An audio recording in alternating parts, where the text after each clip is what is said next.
Il y a quelque temps, j'avais fait une vidéo pour vous montrer comment créer un patronage de sac banane. Aujourd'hui, je vous propose une deuxième version avec un style un peu différent et bien plus facile à réaliser. Le patronage est hyper simple, pas de construction cette fois-ci. Je vous donne les mesures et il n'y a plus qu'à le tracer.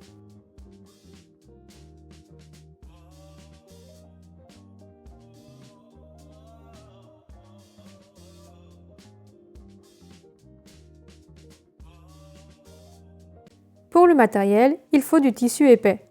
Les tissus d'ameublement font très bien l'affaire pour ce projet. Il faut aussi un petit morceau de tissu plus fin pour le fond de poche. Pour les fournitures, il faut 1 mètre de sangle de 3 cm de large, 10 cm de sangle plus fine, la mienne fait 2 cm de large, des boucles en plastique, 70 cm de zip au mètre et du biais. Je commence par couper toutes mes pièces. J'ai 11 pièces au total. Si comme moi vous avez un tissu un peu trop souple ou fragile, vous pouvez le renforcer avec du thermocollant et un petit morceau de tissu fin. Je vous conseille d'utiliser du thermocollant double face qui permet de coller directement la doublure sur le tissu principal.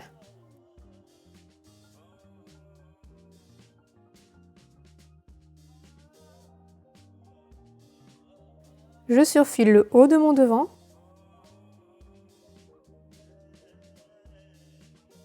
et le bas du rabat.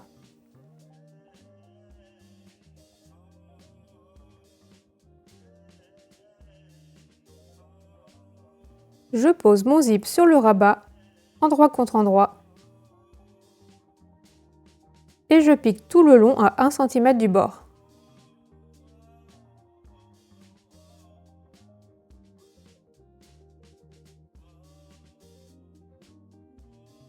Je plie le rabat au niveau des crans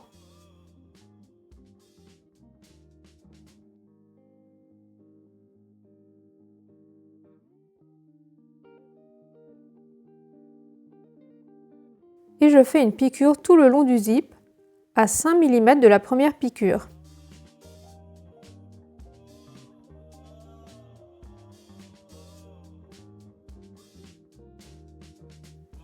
J'épingle le deuxième côté du zip sur le devant, endroit contre endroit,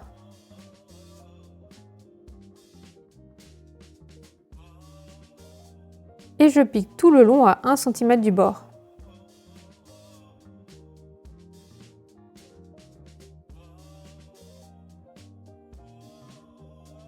Je couche la couture vers le bas et je fais une surpiqûre sur l'endroit à 5 mm du bord.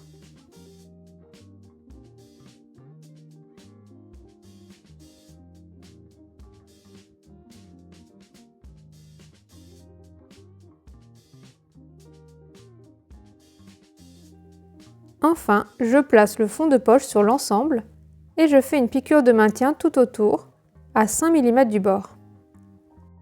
Le devant est terminé, on passe à la suite. Je prends mes pièces côté haut et comme vous pouvez le voir, l'envers de mon tissu n'est pas très beau. Je vais donc plaquer une petite doublure. Cette étape est totalement facultative, vous n'êtes pas obligé de la faire. Je surfile les deux côtés où l'on va assembler le zip. Si vous n'avez pas de surjeteuse, vous pouvez aussi surfiler avec votre machine à coudre. J'épingle la fermeture éclair sur le premier côté, endroit contre endroit, et j'assemble.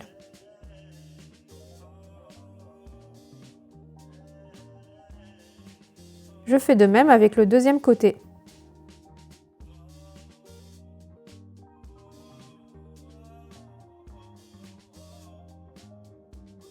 Enfin, je fais des surpiqûres de part et d'autre du zip à 5 mm du bord.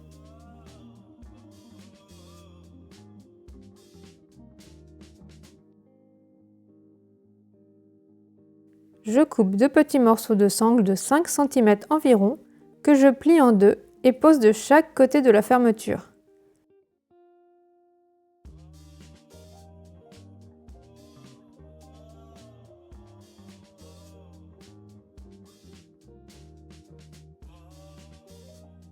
Sur la pièce côté bas, je plaque à nouveau un morceau de doublure.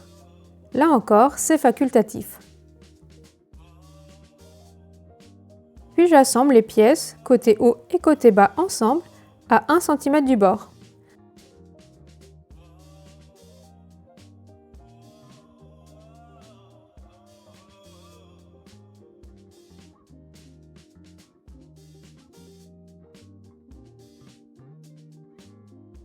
Pour la finition, je pose un petit morceau de biais.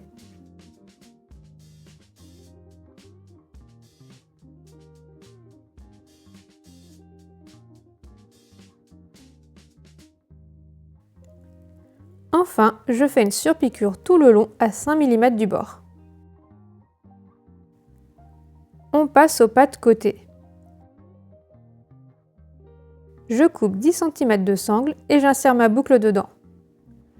On peut soit plier la sangle en deux et la plaquer sur la pièce, ou rabattre la sangle sur elle-même, faire une petite piqûre et plaquer le tout sur l'une des pattes.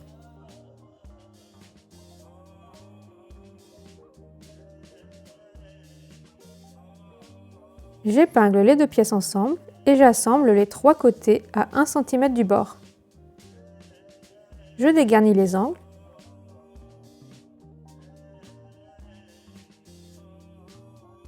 Puis je retourne et surpique à 5 mm du bord.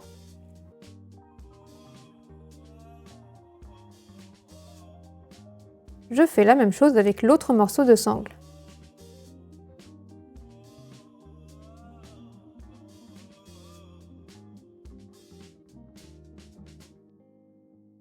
Sur la pièce dos, je viens épingler les pattes.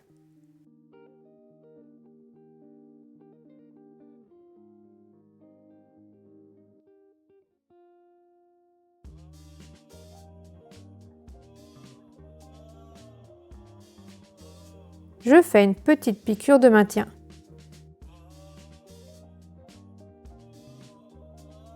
J'épingle ensuite le côté au dos en respectant l'écran et j'assemble à 1 cm du bord.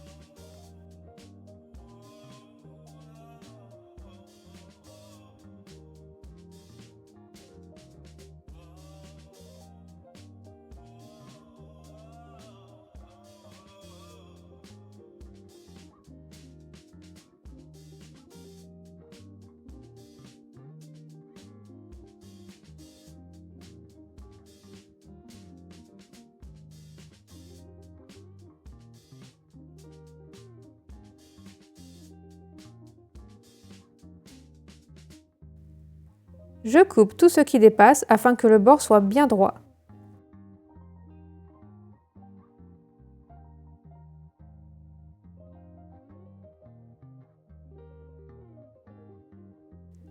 Pour la finition, je vais poser un biais tout le long.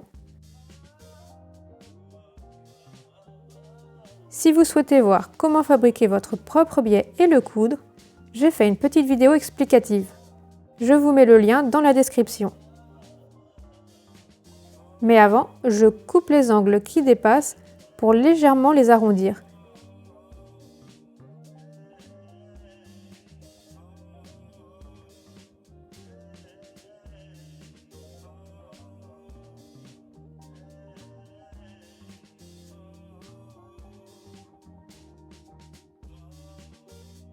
Et je couds mon biais.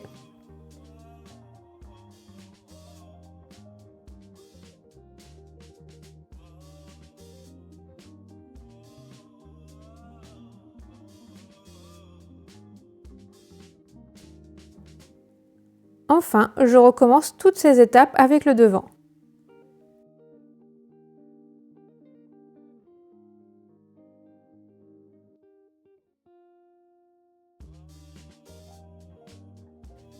Avant de complètement fermer mon sac, j'ouvre mon zip pour pouvoir le retourner.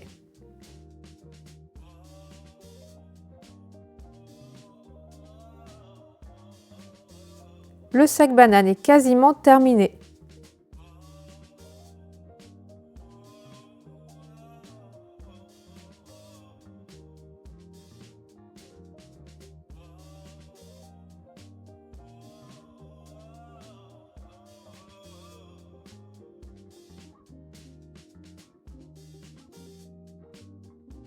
J'insère la sangle dans la boucle coulissante.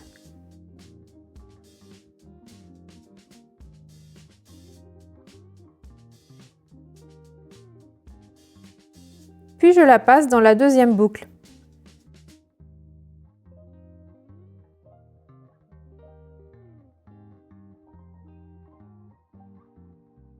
Je repasse la sangle à l'intérieur de la boucle coulissante.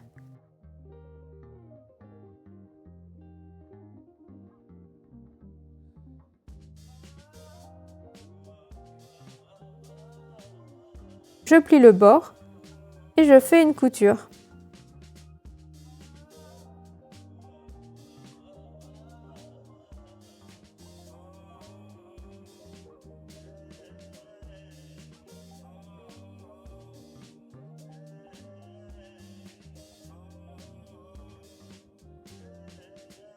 Et le sac banane est terminé.